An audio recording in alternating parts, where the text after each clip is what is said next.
शांति। ओम शांति। मुझे यहाँ आकर बहुत अच्छा लग रहा है। एक्चुअली बहुत दिनों से संकल्प आ रहा है, बहुत दिनों से क्या बहुत सालों से इच्छा है साइलेंस को एक्सपेरिमेंट करने के लिए। ದೀದಿಜಿಯವ್ರಿಗೆ ಇಲ್ಲಿ ಬಂದು ತುಂಬಾ ಸಂತೋಷ ಆಗಿದೆ, ತುಂಬ ಖುಷಿ ಇದೆ. ಬಹಳ ಸಮಯದಿಂದ ಅಥವಾ ಅನೇಕ ವರ್ಷಗಳಿಂದ ಅವರಿಗೆ ಮನಸ್ಸಿನಲ್ಲಿ ಇಚ್ಛೆ ಬರ್ತಿತ್ತಂತೆ, ಈ ಶಾಂತಿಯ ಶಕ್ತಿಯ ಎಕ್ಸ್ಪೆರಿಮೆಂಟ್ ನಾನು ಮಾಡೋಣ ಅಂತ. क्योंकि जब कारोबार में आते हैं तो बहुत ज़्यादा स्थूल में आना पड़ता है, हलचल में आना पड़ता है। इसने क्या किया, उसने क्या किया, चलता रहता है. ಯಜ್ಞದ ಸೇವೆಯ ಕಾರ್ಯವ್ಯವಹಾರದಲ್ಲಿ ಬಂದಾಗ ಬಹಳಷ್ಟು ಏರುಪೇರಲ್ಲಿ ಬರಬೇಕಾಗತ್ತೆ. ಇವ್ರೇನು ಮಾಡಿದ್ರು, ಅವ್ರೇನು ಮಾಡಿದ್ರು, ಸಂಕಲ್ಪ ನಡೆಯುತ್ತೆ, ತುಂಬ ವಿಚಾರಗಳು ನಡೀತಾ ಇರುತ್ತೆ. जितना स्थूल सेवा उतना स्थूल बुद्धि भी करना पड़ता है. ಸೇವೆ ಎಷ್ಟು ನಾವು ಸ್ಥೂಲದಲ್ಲಿ ಮಾಡ್ತೀವೋ ಅಷ್ಟು ಬುದ್ಧಿನೂ ಸಹ ಸ್ಥೂಲದಲ್ಲೇ ತೊಡಗಿಸ್ಬೇಕಾಗತ್ತೆ. तो कुछ दिनों से ऐसा लग रहा था कि फरिश्ता कहाँ गया. ಸ್ವಲ್ಪ ಸಮಯದಿಂದ ಅವ್ರಿಗೆ ಅನ್ನಿಸ್ತಂತೆ ನನ್ನಲ್ಲಿರುವಂಥ ಫರಿಷ್ಠ ಎಲ್ಲೋದ್ರು ಅಂತ.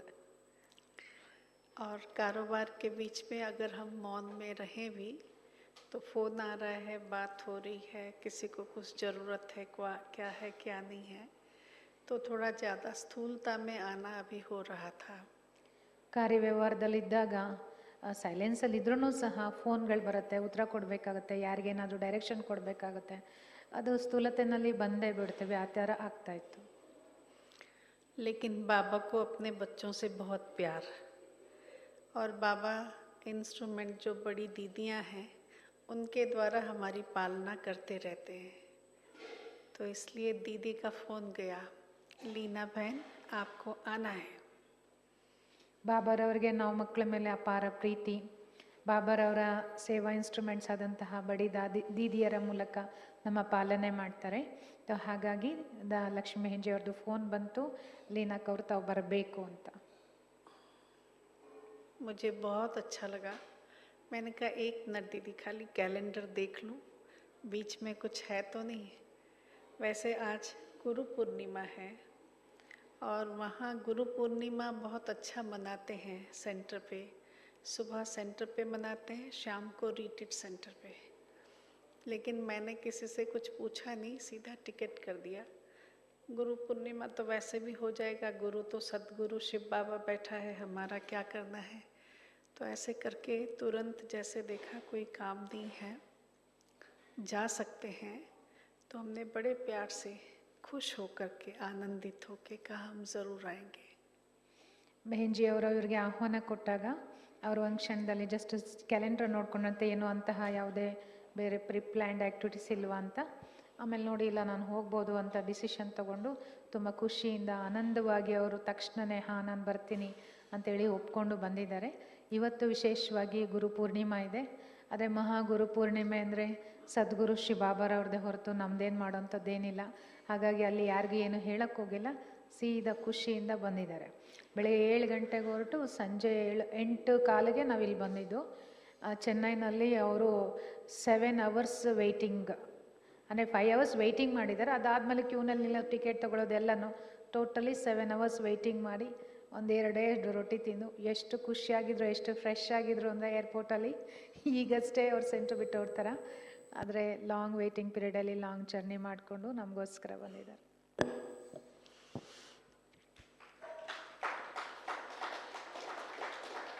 एक्चुअली इस बार भट्टी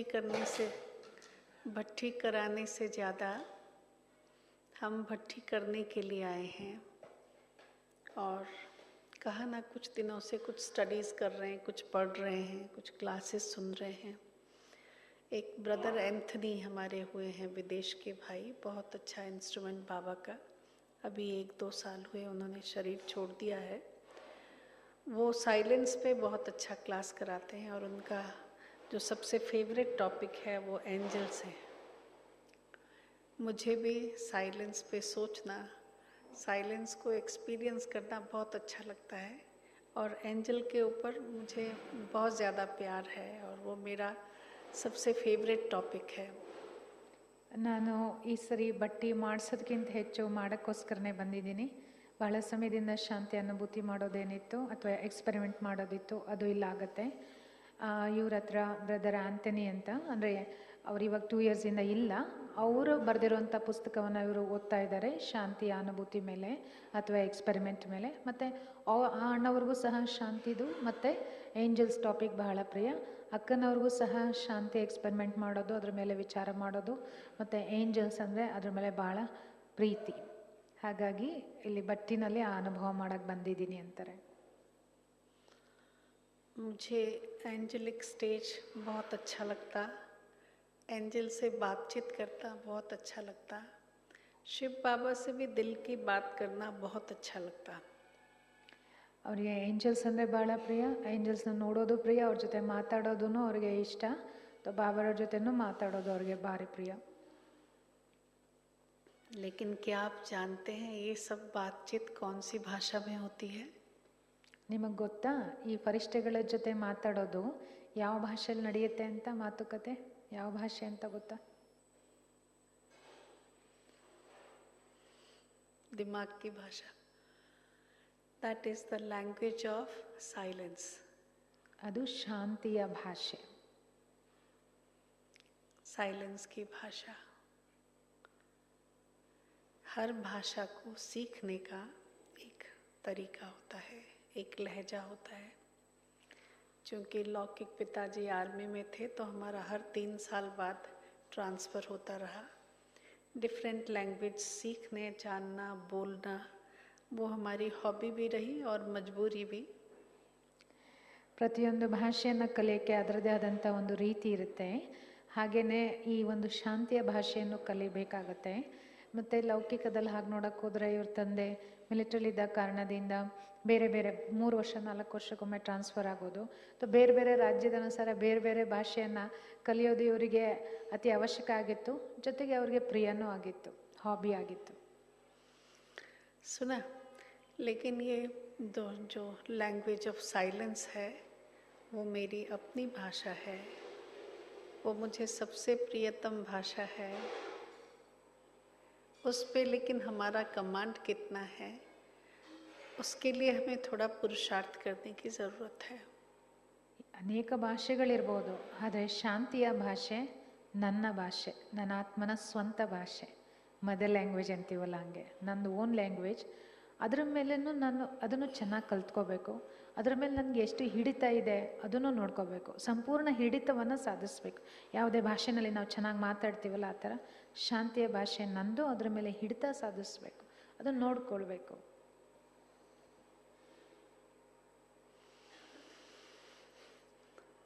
सुना, तो ये जो भाषा है साइलेंस की भाषा, उसे हम सबको सीखना पड़ेगा before communicating with Shiv Baba and communicating with angels.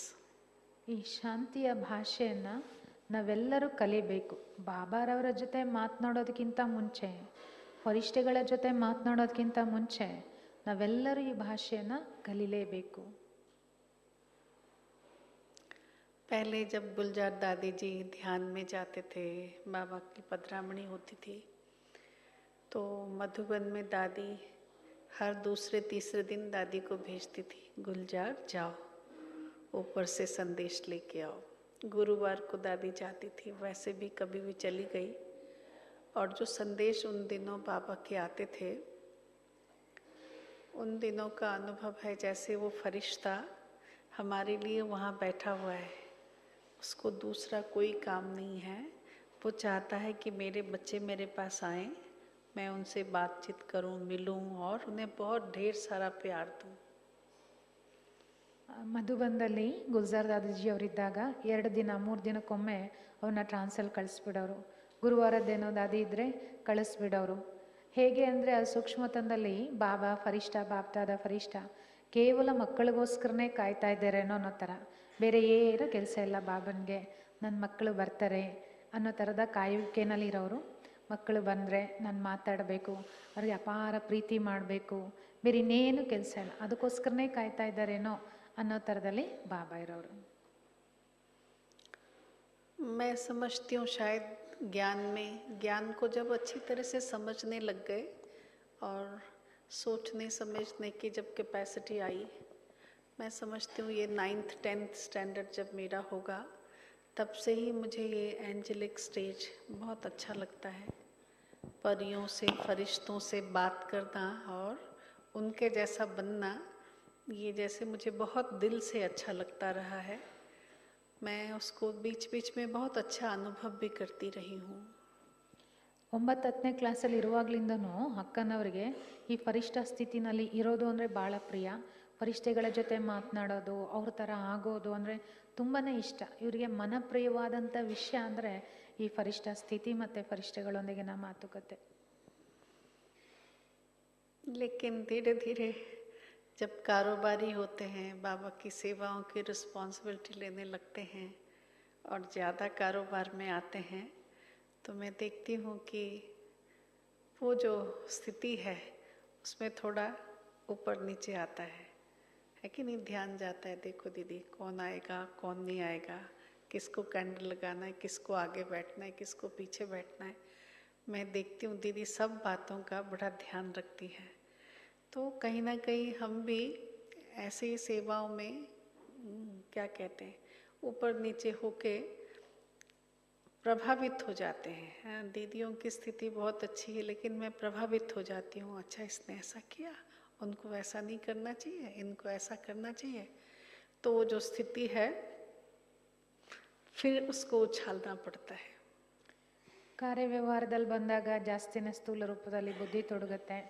ಉದಾಹರಣೆ ಹೇಗೆ ಲಕ್ಷ್ಮೀ ಬೆಂಜಿಯವರು ಸಹ ನೋಡ್ತಾರೆ, ಯಾರು ಬಂದಿದ್ದಾರೆ ಯಾರು ಬಂದಿಲ್ಲ, ಯಾರೆಲ್ಲಿ ಕೂತಿದ್ದಾರೆ, ಆ್ಯಕ್ಚುಲಿ ಯಾರು ಮುಂದೆ ಕೂರಬೇಕು ಹಿಂದೆ ಯಾರು ಕೂರಬೇಕು, ಅದೆಲ್ಲ ಸಣ್ಣ ಸಣ್ಣ ಮಾತುಗಳ ಬಗ್ಗೆನೂ ಗಮನ ಹರಿಸ್ತಾರೆ.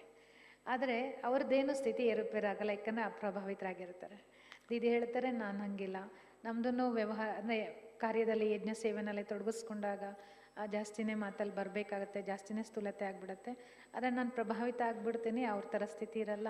ಸೊ ಆಗ ನನ್ನ ಸ್ಥಿತಿ ಸ್ವಲ್ಪ ಕೆಳಗಿಳಿದು ಬಿಡುತ್ತೆ.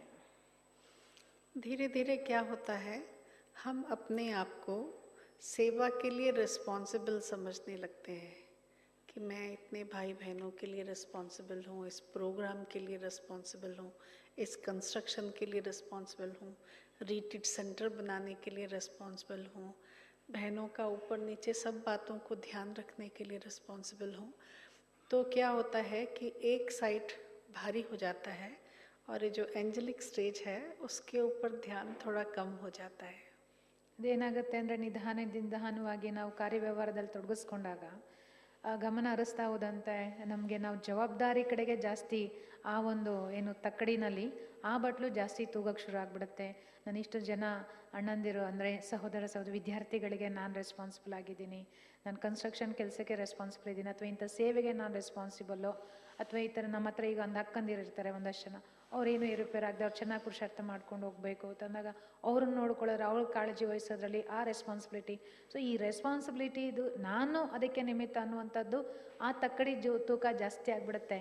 ಈ ಪಕ್ಕದ ಬಟ್ಲೇನಿರುತ್ತೆ ನಾನು ಬಂದಿರೋದು ವರಿಷ್ಠ ಆಗೋಕ್ಕೆ ಅಂತ, ಅದೊಂದು ಸ್ವಲ್ಪ ಹಲ್ಕ ಲೈಟ್ ಆಗ್ಬಿಟ್ಟು ಮೇಲೆ ಬಂದ್ಬಿಡುತ್ತೆ. शास्त्रों में भी इसका गायन है, जब देवताएं और फरिश्ते सोचते हैं कि हम इंसानों जैसा कुछ कर सकते हैं तो गड़बड़ी होती है, ना वो देवत्व रहता है ना वो इंसानों जितने एफिशिएंट दिखाई देते हैं. ಇದನ್ನು ಶಾಸ್ತ್ರಗಳಲ್ಲೂ ತೋರಿಸಿದರಂತೆ, ದೇವತೆಗಳು ಮತ್ತು ಫರಿಷ್ಠಗಳು ಸೇರಿ ನಾವು ಸ್ವಲ್ಪ ಮನುಷ್ಯರ ಥರ ಏನಾದರೂ ನಾವು ಮಾಡ್ಬೋದು ಅಂತ ಮಾಡೋಕ್ಕೆ ಪ್ರಯತ್ನ ಪಟ್ಟಾಗ ಅವರ ಪೂರ್ಣ ಪ್ರಮಾಣದಲ್ಲಿ ಆ ಕಡೆ ದೇವತೆಗಳು ಅಲ್ಲ, ಆ ದೈವತ್ವನೂ ಹೊರಟೋಗ್ಬಿಡುತ್ತೆ, ಪೂರ್ಣ ಪ್ರಮಾಣದಲ್ಲಿ ಈ ಕಡೆ ಮನುಷ್ಯರು ಅಲ್ಲ, ಆ ಥರ ಆಗ್ಬಿಡುತ್ತೆ. लेकिन बाबा ने हम बच्चों को इसको बैलेंस करने के लिए सिखाया है और उसके लिए कांस्टेंट अपने ऊपर ध्यान देने की ज़रूरत है. ಆದರೆ ಬಾಬಾ ನಮಗೆ ಈ ಮಾತಿನ ಸಮತೋಲನ ಕಾಪಾಡ್ಕೊಳ್ಳುವುದನ್ನು ಕಲಿಸ್ಕೊಟ್ಟಿದ್ದಾರೆ. ಅದನ್ನು ಕಾಪಾಡ್ಕೊಳ್ಳಿಕ್ಕೆ ನಾವು ನಿರಂತರವಾಗಿ ನಮ್ಮ ಮೇಲೆ ಗಮನ ಹರಿಸ್ಕೋಬೇಕಾಗುತ್ತೆ. एक कहानी है, विक्रम बेताल में भी वो कहानी दिखाते हैं. किसकी कहानी है? राजा जनक की कहानी है.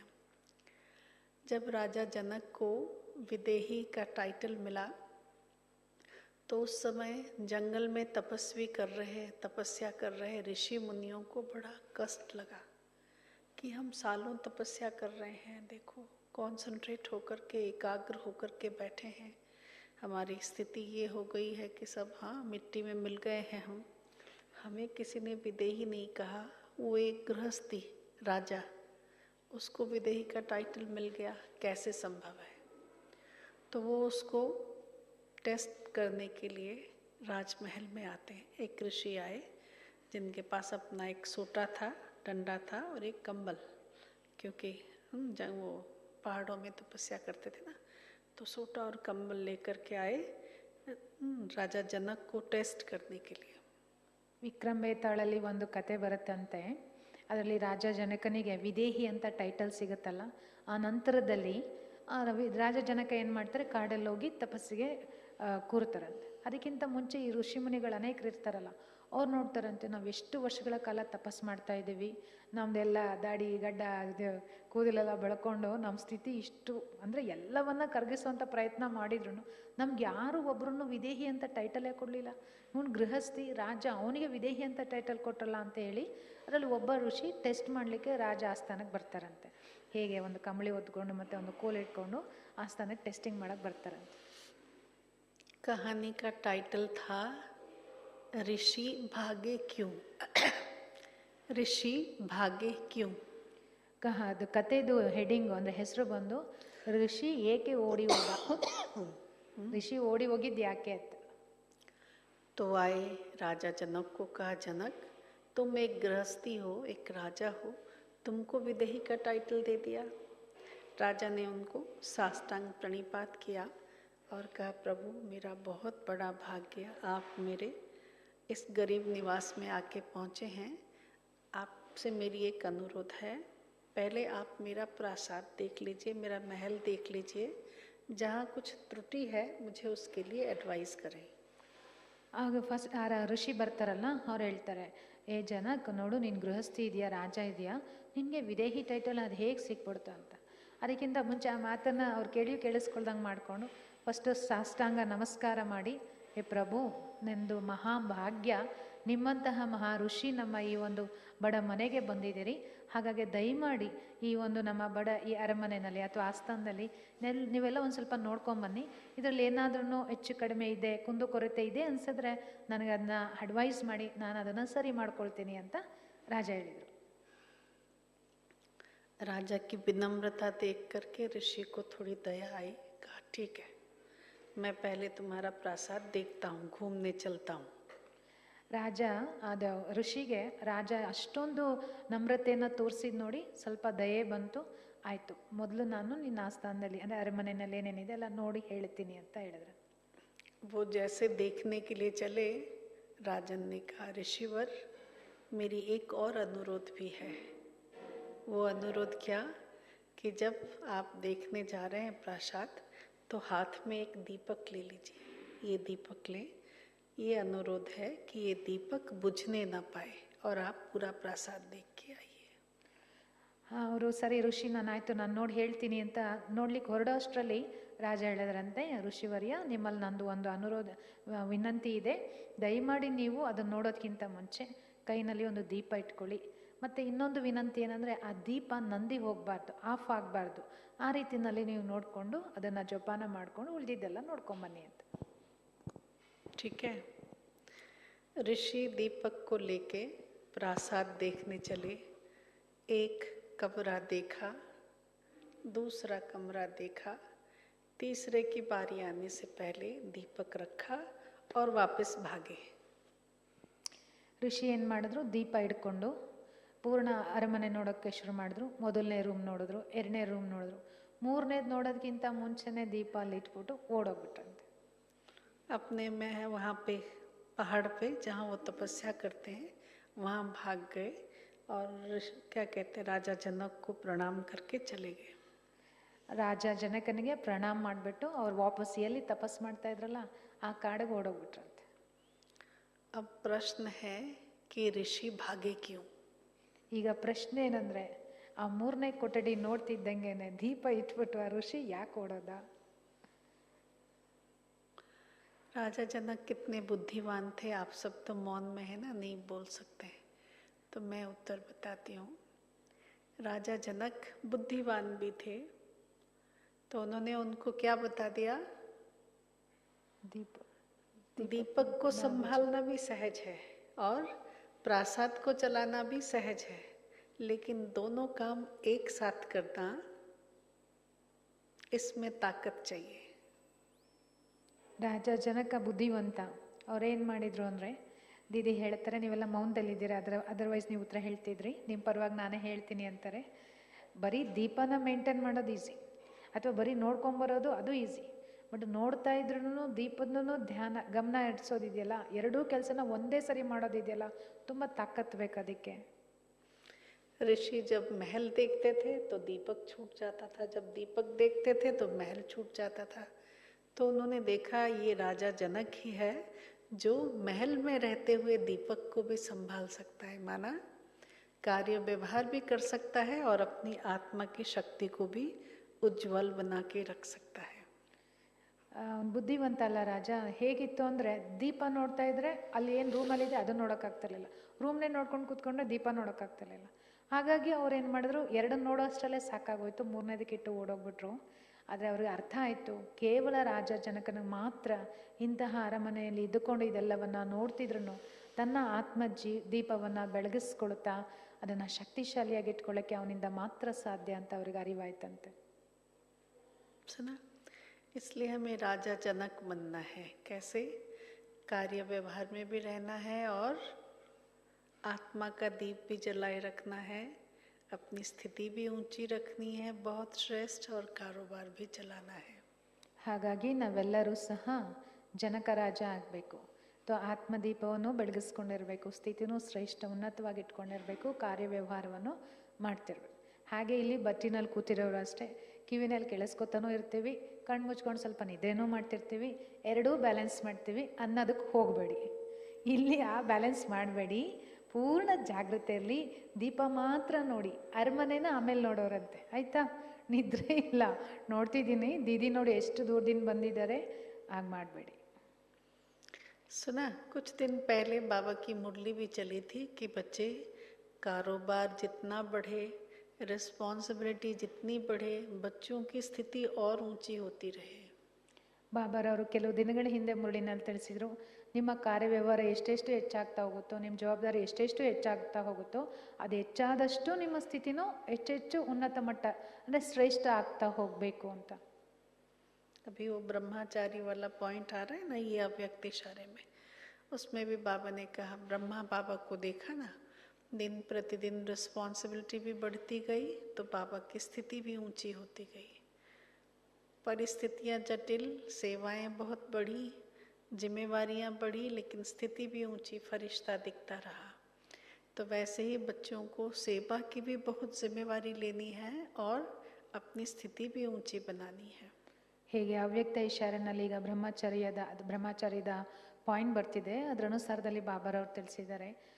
ನೀವು ನೋಡಿದಿರಿ ಬ್ರಹ್ಮ ಬಾಬಾ ಯಾವ ರೀತಿ ಇದ್ರು ಅಂತ. ದಿನ ಸೇವೆನೂ ಜಾಸ್ತಿ ಆಗ್ತಿತ್ತು, ಜವಾಬ್ದಾರಿಗಳು ಜಾಸ್ತಿ ಆಗ್ತಿತ್ತು, ಪರಿಸ್ಥಿತಿಗಳು ಜಾಸ್ತಿ ಬರ್ತಿತ್ತು, ಕಾರ್ಯವ್ಯವಹಾರ ಹೆಚ್ಚಾದಷ್ಟು ಸಹ ಅವ್ರ ಸ್ಥಿತಿ ತುಂಬಾ ಉನ್ನತ ಅಂದರೆ ಎತ್ತರ ಸ್ಥಿತಿಗೆ ಅವ್ರು ಹೋಗ್ತಾ ಇದ್ರು. ಅದೇ ರೀತಿ ನಾವು ಸಹ ಶ್ರೇಷ್ಠ ಸ್ಥಿತಿಯನ್ನು ಮಾಡಿಕೊಳ್ಬೇಕು.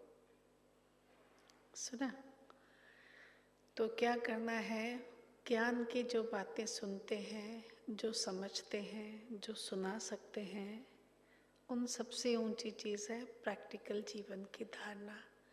एक्सपेरिमेंटल एक्सपीरियंस जो है is the purest form of knowledge. हम जो कुछ कह रहे हैं, जो कुछ सुन रहे हैं, जो पढ़ रहे हैं, लिख रहे हैं, अगर उसका एक्सपीरियंस है हमें और हम उस एक्सपीरियंस को जीवन में यूटिलाइज करते हैं, दैट इज़ द क्या कहें greatest form of knowledge, highest form of knowledge. ಅಕ್ಕ ಹೇಳ್ತಾರೆ, ನಾವೇನು ಜ್ಞಾನದ ಪಾಯಿಂಟ್ಸ್ಗಳನ್ನು ಕೇಳ್ತೀವಿ, ಓದ್ತೀವಿ, ಬರಿತೀವಿ, ಬೇರೆಯವ್ರಿಗೂ ಹೇಳ್ತೀವಿ, ಅದೆಲ್ಲದಕ್ಕಿಂತ ಹೆಚ್ಚು ಆ ಜ್ಞಾನವನ್ನು ಜೀವನದಲ್ಲಿ ಅಳವಡಿಸ್ಕೊಂಡು ಅನುಭವ ಮಾಡೋದಿದೆಯಲ್ಲ, ಎಕ್ಸ್ಪೆರಿಮೆಂಟ್ ಮಾಡೋದಿದೆಯಲ್ಲ, ಅದು ಆ ಜ್ಞಾನದ ಅತ್ಯಂತ ಪವಿತ್ರಮಯ ಸ್ಥಿತಿ. ಅಥವಾ ಆ ತಿಳುವಳಿಕೆನ ನಡವಳಿಕೆಯಲ್ಲಿ ತಂದ್ಕೊಳ್ಳೋದೇ, ಅದರ ಲಾಭ ಪಡೆಯೋದೇ ಜ್ಞಾನದ ಶ್ರೇಷ್ಠ ರೂಪ.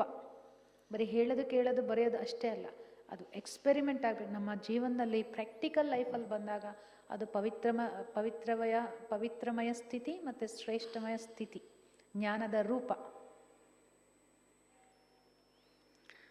सुना, कुछ दिनों से किताब को पकड़ के ऐसे ऐसे घूम रही हूँ, लेकिन पढ़ नहीं पा रही हूँ. कौन सा बुक है लेके दीदी? आई हूँ यहाँ पे, उसका नाम है सीकिंग साइलेंस. हाँ, अपने ही भाई हैं, एक इंग्लिश भाई, कहाँ के हैं वो, ग्रीस के हैं. ग्रीस वो जगह है जहाँ पे एंजल्स को बहुत ज़्यादा मानते हैं. उसकी फ़िलॉसफी बहुत अच्छी है वहाँ की एंजल्स की. तो वो ग्रीस के भाई हैं, ब्रदर एंथनी. बोला ना, अभी 2 साल पहले उन्होंने शरीर छोड़ दिया है, 1-1.5 साल हुआ है. तो उन्होंने एक किताब लिखी है, वो है सीकिंग साइलेंस.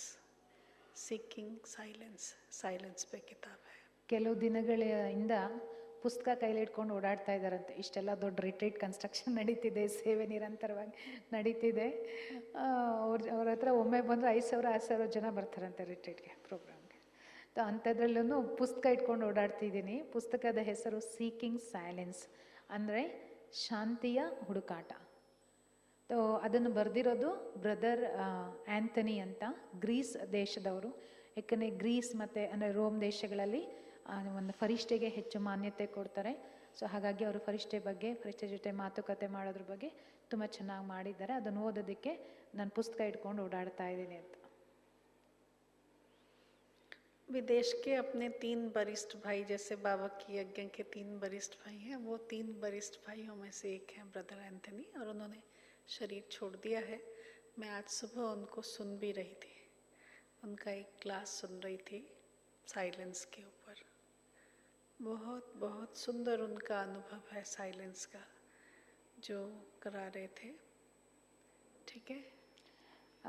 ಹೇಗೆ ನಮಗೆ ಇಲ್ಲಿ ಮಧುಬಂದಲ್ಲಿ 3 ಹಿರಿಯ ಸಹೋದರರು ಅಂತ ಬಾಬಾರವರು ಏನು ಹೇಳ್ತಿರ್ತಾರೆ, ರಮೇಶ್ ಭಾಯ್, ಬ್ರಿಜ್ಮೋಹನ್ ಭಾಯ್, ನಿರ್ವಾಯ್ ಭಾಯ್ ಥರ, ಅದೇ ಥರದಲ್ಲಿ ವಿದೇಶದಲ್ಲೂ ಸಹ 3 ಹಿರಿಯ ಸಹೋದರರಿದ್ದಾರೆ.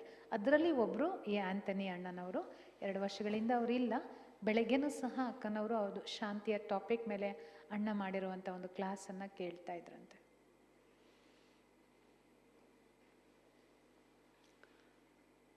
उन्होंने कहा कि साइलेंस को बोलने, सुनने, जानने से ज़्यादा उसे प्रैक्टिस करने की ज़रूरत है. ಅದರಲ್ಲಿ ಒಂದು ಮಾತು ಹೇಳಿದ್ರಂತೆ ಅವರು, ಈ ಶಾಂತಿಯ ಬಗ್ಗೆ ಮಾತಾಡೋದು ಅಥವಾ ಅದ್ರ ಬಗ್ಗೆ ಕೇಳೋದು, ಆಡೋದ್ರ ಮದಕ್ಕಿಂತ ಮುಖ್ಯವಾಗಿ ಅದನ್ನು ಅನುಭವ ಮಾಡೋದು ಅತಿ ಅವಶ್ಯಕ. जैसे किसी भी लैंग्वेज को एक दिन में नहीं सीखा जा सकता है. मुझे कोई कहे कन्नड़ा बोलो, बोल सकती हूँ, पर प्रैक्टिस करके बोल सकती हूँ. वैसे साइलेंस भी एक लैंग्वेज है जिसे हर कोई सीख सकता है. सीखने के लिए प्रैक्टिस की ज़रूरत है. ಹೇಗೆ ಯಾವುದೇ ಭಾಷೆನ ಒಂದೇ ದಿನದಲ್ಲಿ ಕಲಿಯೋಕ್ಕಾಗಲ್ಲ. ಈಗ ನಾನು 1 ಲೈನ್ ಕನ್ನಡ ಹೇಳು ಅಂದರೆ ಹೇಳ್ತೀನ, ಹೇಳಕ್ಕೆ ಬರಲ್ಲ. ಆದರೆ ಅಭ್ಯಾಸ ಮಾಡ್ತಾ ಹೋದರೆ ಬರುತ್ತೆ. ಹಾಗೆಯೇ ಶಾಂತಿಯ ಭಾಷೆಯೂ ಸಹ ಒಂದು ಭಾಷೆಯಾಗಿದೆ, ಅದನ್ನು ಕಲಿಬೇಕಾಗತ್ತೆ. चलिए, जिसको जैसा आता है वैसे ही साइलेंस में 1 मिनट के लिए बैठें. ಎಲ್ಲರೂ ನಿಮಗೆ ಹೇಗೆ ನಿಮ್ಗೆ ಗೊತ್ತಿದೆಯೋ ತೋಚುತ್ತೋ ಅದರನುಸಾರ 1 ನಿಮಿಷಕ್ಕೆ ಶಾಂತಿಯಲ್ಲಿ ಸ್ಥಿತ ಆಗಿ. पूरा रिलैक्स हो जाए, आराम से बैठें. अगर सीधे होके बैठते हैं बहुत अच्छा. ಚೇರು ಸೋಫಾಗೆ ಹೊರ್ಕೊಳ್ಳೋದು ಬಿಟ್ಟು ನೇರವಾಗಿ ಕೂತ್ಕೊಳ್ಳಿ. ನಿಮ್ಮ ವಸ್ತು ಎಲ್ಲ ಸೈಡ್ಗೆ ಇಟ್ಬಿಡಿ. ರಿಲ್ಯಾಕ್ಸ್ ಆಗಿ ಆರಾಮಾಗಿ ಕೂತ್ಕೊಳ್ಳಿ. एकदम प्रसन्न, खुश, दिल से खुश. ಮನಸ್ಸಿನ ಖುಷಿ ಇರಲಿ, ಅಂತರಾಳದಿಂದ ನಗುವಿನೊಂದಿಗೆ ಪ್ರಸನ್ನ ಮುಖದನ್ನು ತಂದುಕೊಳ್ಳಿ.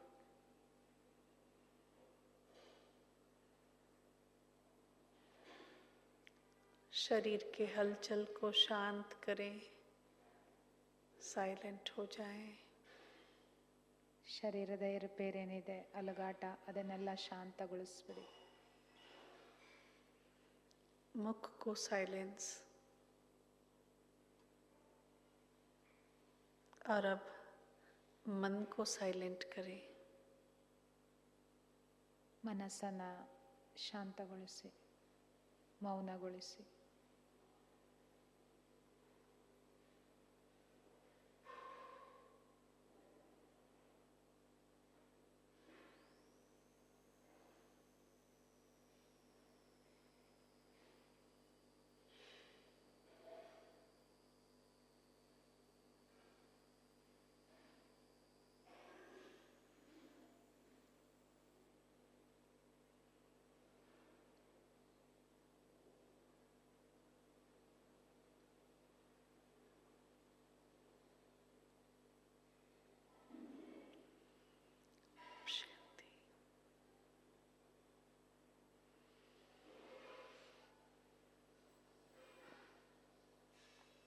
जब हम साइलेंस की बात सोचते हैं तो सोचते हैं कि कहीं एकांत में जाके बैठें जहाँ कोई नॉइज़ नहीं हो, कोई आवाज़ नहीं. गीत है ना अपना, आवाज़ की दुनिया से परे. ಶಾಂತಿಯ ಬಗ್ಗೆ ಆಲೋಚನೆ ಮಾಡಿದಾಗ ಈ ರೀತಿ ಅನಿಸುತ್ತೆ, ಎಲ್ಲದರಿಂದ ದೂರವಾಗಿ ಒಂದು ಏಕಾಂತ ಸ್ಥಳದಲ್ಲಿ ಕೂತ್ಕೊಳ್ಬೇಕು ಅಂತ. ಅಲ್ಲಿ ನಮ್ಮ ಶಬ್ದ ಆಗಲಿ ಇನ್ನೊಬ್ಬರ ಶಬ್ದ ಯಾರು ಕೇಳಿಸ್ಕೊಳ್ಳೋರು ಹೇಳೋರು ಇರಬಾರ್ದು. ಸಂಪೂರ್ಣ ಶಾಂತಿ. ಹೇಗೆ ನಮ್ದು ಹಾಡಿದೆಯಲ್ಲ, ಈ ಶಬ್ದದ ಜಗತ್ತಿನಿಂದ ಭಿನ್ನ ಆಗೋಗ್ಬೇಕು ಅಂತ, ಆ ರೀತಿ.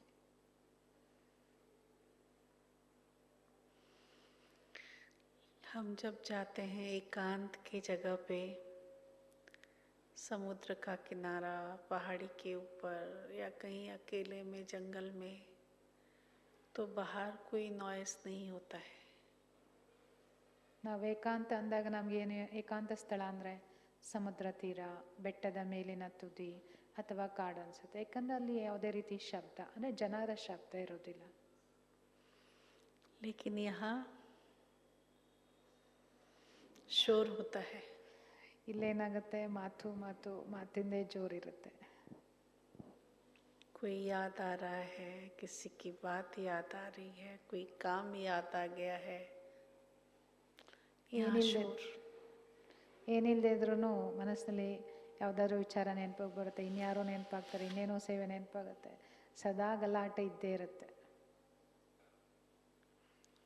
तो एकांत में जाने के बाद भी हम साइलेंस को एक्सपीरियंस नहीं कर पाते हैं. ಆದರೆ ಮನಸ್ಸಿನಲ್ಲಿ ಈ ರೀತಿ ವಿಚಾರಗಳು ಬಂದಾಗ ಏಕಾಂತವಾದ ಸ್ಥಳಕ್ಕೆ ಹೋಗಿರ್ತೀವಿ, ಆದರೆ ಸಂಪೂರ್ಣ ಶಾಂತಿ ಅನುಭವ ಮಾಡೋಕ್ಕಾಗಲ್ಲ. इससे विपरीत होना चाहिए. बाहर कितना नॉइस है उसका मेरे से कोई लेना देना नहीं है. लेकिन साइलेंस कहाँ होना चाहिए? ನಾವು ಇದರಿಂದ ಬಹಳ ಭಿನ್ನ ಆಗಿಬಿಡಬೇಕು. ಹೊರಗಡೆ ಎಷ್ಟೇ ಗಲಾಟೆಗಳಿರಲಿ, ಶಬ್ದಗಳ ಆರ್ಭಟ ಇರಲಿ, ಆದರೆ ಒಳಗಡೆ ನಾನು ಸಂಪೂರ್ಣ ಶಾಂತವಾಗಿರಬೇಕು. ಹೊರಗಿಂದ ನಾವೇನು ಮಾಡೋಕ್ಕಾಗಲ್ಲ, ಒಳಗಡೆ ಸಂಪೂರ್ಣ ಶಾಂತಿ ಅನುಭವ ಮಾಡಬೇಕು.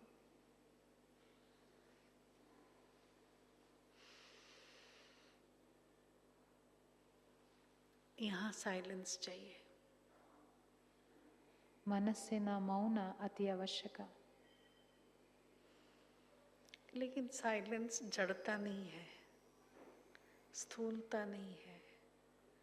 Absence of noise is not silence. Silence, ಮೌನ ಅಂದ ತಕ್ಷಣ ಅದೊಂದು ಜಡತ್ವ ಅಲ್ಲ, ಸ್ಥೂಲತನ ಅಲ್ಲ. ಅದು ನಾವು ಅಂದರೆ ಶಬ್ದ ಉಪಯೋಗಿಸ್ತಿಲ್ಲ ಅಥವಾ ಶಬ್ದದಲ್ಲಿ ಬರ್ತಿಲ್ಲ ಅಂದ ತಕ್ಷಣ ಶಾಂತವಾಗಿದ್ದೀವಂತ ಅಲ್ಲ. साइलेंस भाषा है, साइलेंस क्रिएटिविटी है. दुनिया का हर क्रिएशन साइलेंस में होता है. ಈ ಶಾಂತಿ ಅನ್ನೋದು ಒಂದು ಭಾಷೆ, ರಚನಾತ್ಮಕತೆ. ಇದರಲ್ಲಿ ಎಲ್ಲವೂ ಶಾಂತಿಯ ಭಾಷೆನಲ್ಲಿ ನಾವು ರಚನೆ ಮಾಡ್ತೀವಿ. ಎಲ್ಲವೂ ತಯಾರಾಗತ್ತೆ, ಎಲ್ಲವೂ ಇರುತ್ತೆ, ಆದರೆ ಎಲ್ಲವೂ ಶಾಂತಿಯ ಭಾಷೆಯಲ್ಲಿರುತ್ತೆ.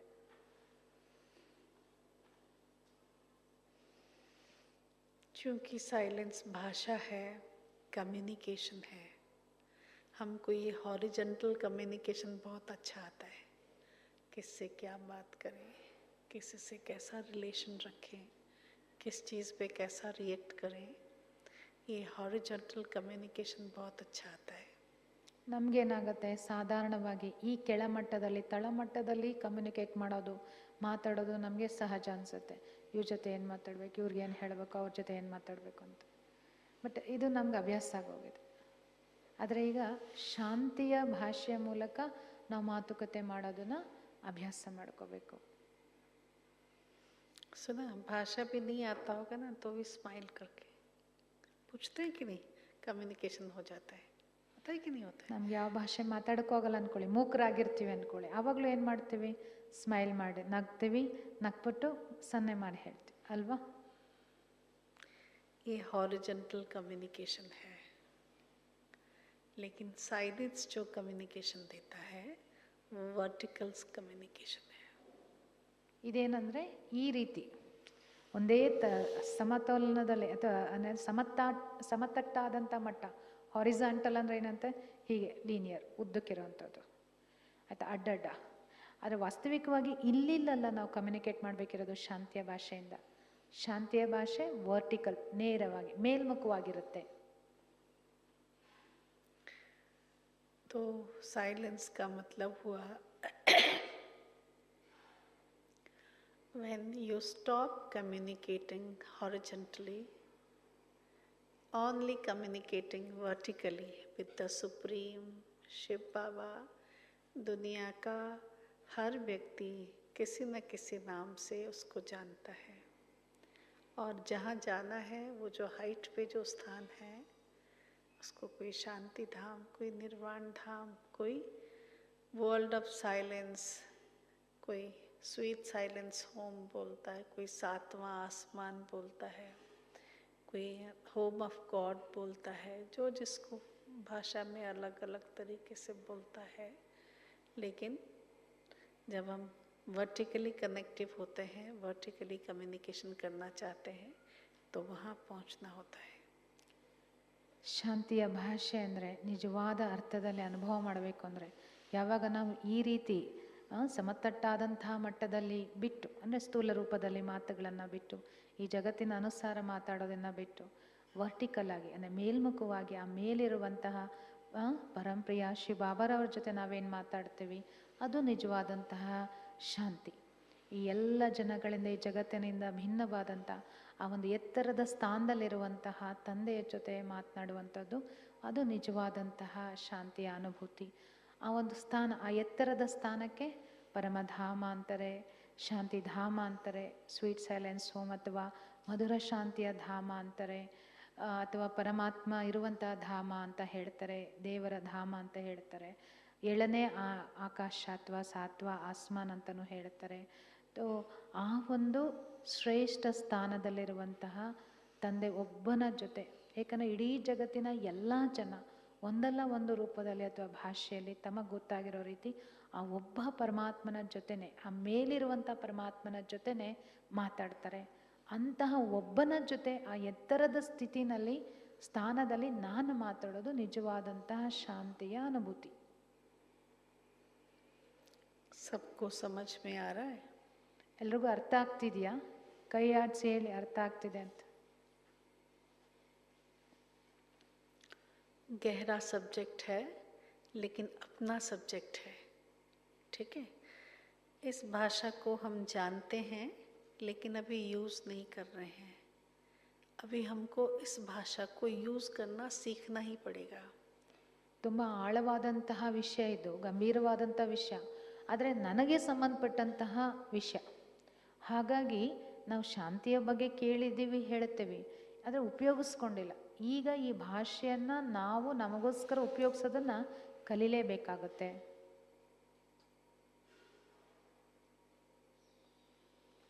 जब कुछ बोलना नहीं है, कुछ बोलने के दिल नहीं है, but still we are feeling lot of energy inside, कुछ भी करने की इच्छा है, कहीं कोई डिसीजन लेने में द्वंद्वता नहीं है, बहुत अच्छा लग रहा है, वो स्टेज साइलेंस की है. ये एनर्जी हमें साइलेंस देता है. ಎಕ್ಸಾಂಪಲ್ ಕೊಡ್ತಿದ್ದಾರೆ, ಹೇಗೆ ನಾವು ಗುರುತಿಸ್ಕೊಳ್ಳೋದು ಶಾಂತಿಯ ಶಕ್ತಿ ನಮ್ಮ ಒಳಗಡೆ ಇದೆ, ಅದನ್ನು ಅನುಭವಿಸ್ತಿದ್ದೀವಿ ಅನ್ನೋದಕ್ಕೆ. ಏನು ಮಾತಾಡೋದೇನು ಇಲ್ಲ, ಮಾತು ಕೇಳೋದು ಇಲ್ಲ, ಅದರ ಒಳಗಡೆ ಒಂದು ಅದಮ್ಯ ಚೈತನ್ಯತೆ ಅನುಭವ ಮಾಡ್ತಿದ್ವಿ, ಅಪಾರ ಶಕ್ತಿಯ ಅನುಭವ ಮಾಡ್ತಿದ್ದೀವಿ. ಒಂದು ನಿರ್ಣಯ ತಗೊಳ್ಳಿಕ್ಕೂ ನಮ್ಗೆ ಯಾವ ರೀತಿಯ ಗೊಂದಲ ಇಲ್ಲ, ದ್ವಂದ್ವ ಇಲ್ಲ, ಆರಾಮಾಗಿ ಎಲ್ಲವೂ ಆಗ್ತಿದೆ. ಸೊ ಅದು ಹೇಗಾಗ್ತಿದೆ ಅಂದರೆ ನನ್ನಲ್ಲಿರುವಂತಹ ಶಾಂತಿಯ ಶಕ್ತಿಯಿಂದ ನನ್ನ ಸ್ಥಿತಿ ಈ ರೀತಿ ಇದೆ.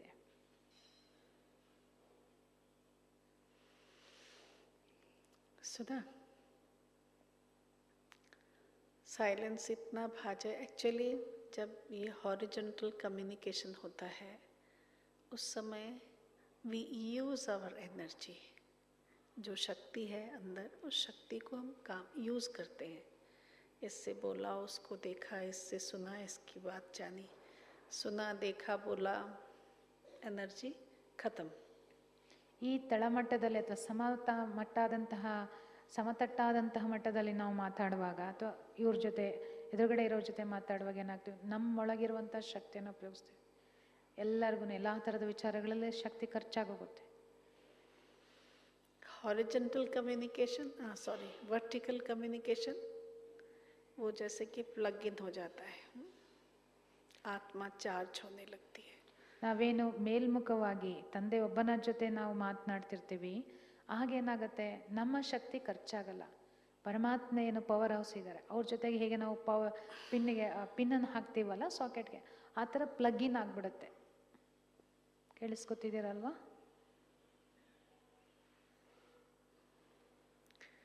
इन सब चीज़ों में अगर एफिशिएंट होना है तो पावर चाहिए, बाबा से कम्युनिकेट करना है. ಈಗ ಈ ರೀತಿಯ ಒಂದು ಸ್ಥೂಲ ಅಥವಾ ಸಮತಟ್ಟಾದಂತಹ ಮಟ್ಟದಲ್ಲಿ ನಾವು ಮಾಡುವಂಥ ಕಾರ್ಯಗಳಲ್ಲಿ ತುಂಬ ನಾವು ಸಮರ್ಥ ರೂಪದಲ್ಲಿ ಕಾರ್ಯನಿರ್ವಹಿಸಬೇಕು ಅಂದರೆ ನಮಗೆ ಅಪಾರವಾದ ಶಕ್ತಿ ಬೇಕು. ಬಾಬಾರವರಿಂದ ನಾವು ಶಕ್ತಿ ಪಡ್ಕೋಬೇಕು. आत्मा बीज है और वो बीज साइलेंस में स्प्राउट होता है, ठीक है? तो कहीं ना कहीं हम सबको बीच बीच में आत्मा अनुभूति करने की ज़रूरत है.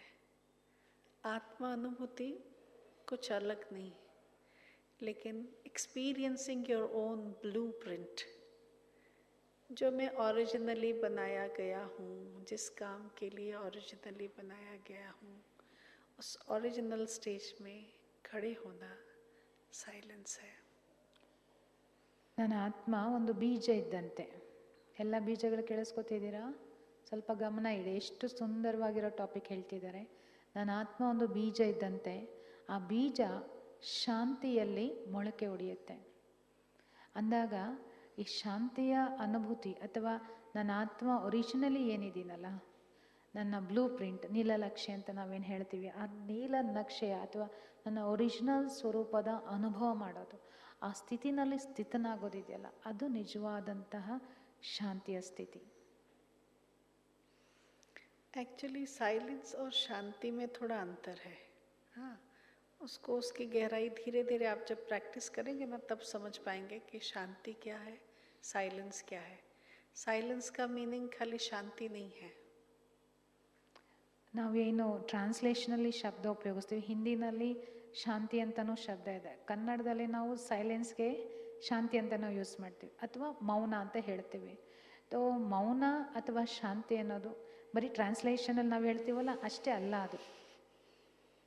ಅದೇ ಬೇರೆ. ಇವರೇನು ಇಂಗ್ಲೀಷ್ನಲ್ಲಿ ಸೈಲೆನ್ಸ್ ಅಂತಿದ್ದಾರಲ್ಲ, ಅಂದರೆ ಆ ಶಬ್ದದ ಅಥವಾ ಆ ಸ್ಥಿತಿಯ ತೂಕ, ಮಹತ್ವಿಕೆ, ಅನುಭವ ಅದೇ ಬೇರೆ. ಬರೀ ಅರ್ಥ ಮಾಡ್ಕೊಳ್ಳಿಕ್ಕೆ ಈ ಇಂಗ್ಲೀಷ್ ಲ್ಯಾಂಗ್ವೇಜ್ ಎಲ್ಲ ಚಿಕ್ಕ ಲ್ಯಾಂಗ್ವೇಜ್ ಅಂತೀವಲ್ಲ, ಜಸ್ಟ್ ಟ್ರಾನ್ಸ್ಲೇಷನಲ್ಲಿ ನಾವು ಶಾಂತಿ ಅಥವಾ ಮೌನ ಅಂತೀವಿ, ಬಟ್ ಅದು ಅಷ್ಟೇ ಅಲ್ಲ. ಈ ಶಬ್ದದ ಅರ್ಥಕ್ಕಿಂತ ಮೀರಿದಂತಹ ಎತ್ತರದ ಉನ್ನತ ಸ್ಥಿತಿ. सुना? तो साइलेंस एक स्टेज जिसको हम कह सकते हैं वर्टिकल कम्युनिकेशन. शांति में कहीं चुपचाप नहीं बैठ जाना है, डल स्टेज को नहीं लेके आना है, शांत नहीं हो जाना है, but there is a communication. But this is the communication is not horizontal communication, this is a vertical communication. ಶಾಂತವಾಗಿರೋದು ಅಥವಾ ಮೌನದಿಂದಿರೋದು ಅಂದರೆ ಬರೀ ಮಾತಾಡ್ತಿಲ್ಲ, ಯಾರ ಜೊತೆನೂ ವ್ಯವಹರಿಸ್ತಿಲ್ಲ ಅಷ್ಟಲ್ಲ. ನಾವು ಮೇಲ್ಮುಖವಾಗಿ ಆ ಎತ್ತರದ ಸ್ಥಾನದಲ್ಲಿರುವಂಥ ತಂದೆಯ ಜೊತೆ ಮಾತನಾಡೋದು. ಸೊ ಸೈಲೆನ್ಸ್ ಅಂತ ಅಂದರೆ ಅದರಲ್ಲಿ ನಾನು ಆತ್ಮ ಪರಮಾತ್ಮನ ಜೊತೆ ಮಾತನಾಡ್ತಾ ಇದ್ದೀನಿ, ಅದು ಸೈಲೆನ್ಸ್. ಮಾಮೂಲಿ ಮೌನ ಅಂದರೆ ಸ್ಥೂಲವಾಗಿ ಮಾತಾಡ್ತಿಲ್ಲ ಅಷ್ಟೇ. सुना। और साइलेंस को अनुभव करने के लिए सबसे अच्छा शब्द है ओम शांति। ओम माना आई एम, अहम, आई एम। शांति माना पीस, मैं शांत स्वरूप आत्मा हूँ। शांति मेरा स्वधर्म है। तो इस शांति को अनुभव करना साइलेंस है। Experiencing that peace is silence. When you are experiencing the peace, that time you are at silence. ಸೈಲೆನ್ಸಿನ ಅನುಭವ ಮಾಡಲಿಕ್ಕೆ ಉತ್ತಮವಾದಂತಹ ಸಾಧನ ಓಂ ಶಾಂತಿಯ ಮಂತ್ರ. ಓಂ ಶಾಂತಿ ಅಂದರೆ ನನ್ನ ಆತ್ಮ ಶಾಂತ ಸ್ವರೂಪ. ನನ್ನ ಆ ಮೂಲ ಶಾಂತ ಸ್ವರೂಪದ ಅನುಭವ ಮಾಡೋದೇ ಸೈಲೆನ್ಸ್.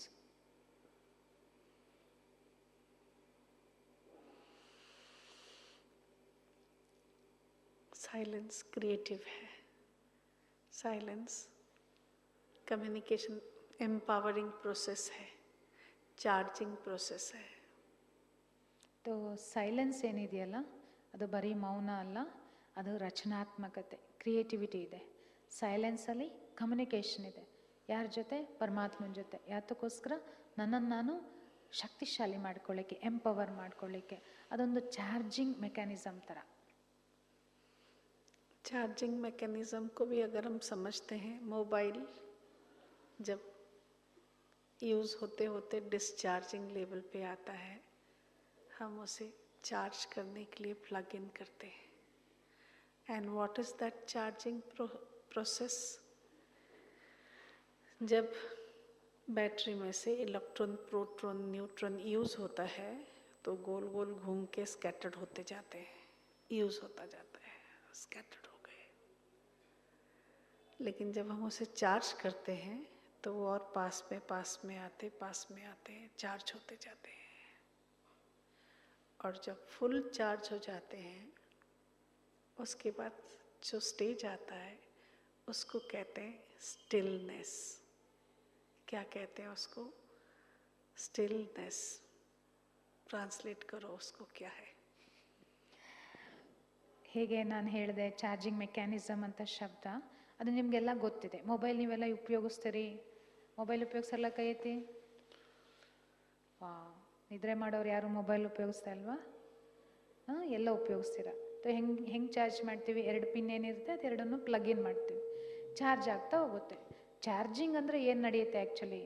ಆ ಒಂದು ಮೆಷಿನಲ್ಲಿ ಏನು ಚಾರ್ಜಿಂಗ್ ಸ್ಥಿತಿ ಅಂದರೆ ಎಲೆಕ್ಟ್ರಾನ್ಸ್, ಪ್ರೋಟಾನ್, ನ್ಯೂಟ್ರಾನ್ಸ್ ಏನಿರುತ್ತೆ ಆ ಎಲ್ಲ ಅಣುಗಳು ಚದುರೋಗಿರುತ್ತವೆ, ಅವ್ಯವಸ್ಥೆ ಆಗ್ಬಿಟ್ಟಿರುತ್ತೆ. ಇಲ್ಲೊಂದು ಇಲ್ಲೊಂದು ಮನೆಯಲ್ಲಿ ನಾವು ಸಾಮಾನು ಅಲ್ಲಿ ಹಾಕ್ತೀವಲ್ಲ ಆ ಥರ.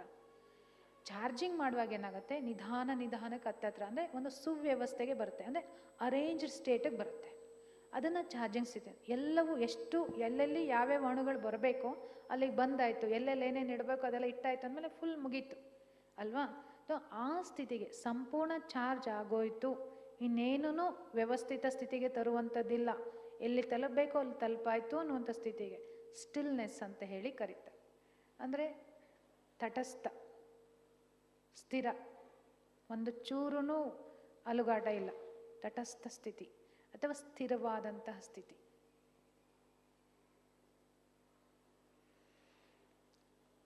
इस प्रोसेस को समझिए और उस प्रोसेस में फिर हम अपने आप को चार्ज करेंगे। जब हम हॉरिजॉन्टल कम्युनिकेशन में आते हैं, भाई जी आप कैसे हैं? भाई जी आपको समझ में आया? आपने भोजन किया? कहाँ रहे हुए हैं? कैसे हैं? What is this horizontal communication? इस हॉरिजॉन्टल कम्युनिकेशन में हमारी शक्ति यूज़ हो रही है, ठीक है? ನಾವೇನು ನಮ್ಮ ಮಟ್ಟದಲ್ಲಿರೋರ ಜೊತೆ ಕಮ್ಯುನಿಕೇಟ್ ಮಾಡ್ತೀವಿ ಅಥವಾ ಮಾತುಕತೆ ಆಡ್ತೇವೆ, ಅಣ್ಣವ್ರೆ ನೀವು ಹೇಗಿದ್ದೀರಾ, ಏನು ಮಾಡ್ತಿದ್ದೀರಾ, ಆ ಥರ ಎಲ್ಲ ನಾವು ಮಾತಾಡ್ತೀವಿ ಅಥವಾ ಒಂದು ಕೆಲಸ ಮಾಡಿಸ್ತಿದ್ದೀವಿ ಅಂದಾಗ ನಮ್ಮ ಶಕ್ತಿ ಖರ್ಚಾಗತ್ತೆ. ಆದರೆ ನಾವು ಆ್ಯಕ್ಚುಲಿ ಮಾಡಬೇಕಿರೋದು ಮೇಲ್ಮುಖವಾದಂತಹ ಅಥವಾ ಮೇಲಿರುವಂತಹ ಶ್ರೇಷ್ಠ ಸ್ಥಾನದಲ್ಲಿರುವಂತಹ ತಂದೆಯ ಜೊತೆಗಿನ ಕಮ್ಯುನಿಕೇಷನ್. भले ये बंद है, लेकिन आप देख रहे हैं पेड़ की कटिंग ठीक हुई है, उसको खाद मिला है, पत्ते तो नहीं सूख रहे हैं, फूल तो नहीं सूख रहा है। आम के पेड़ में आम आए, नारियल में कितने नारियल आए हैं। Still we are using the power of the battery, आत्मा.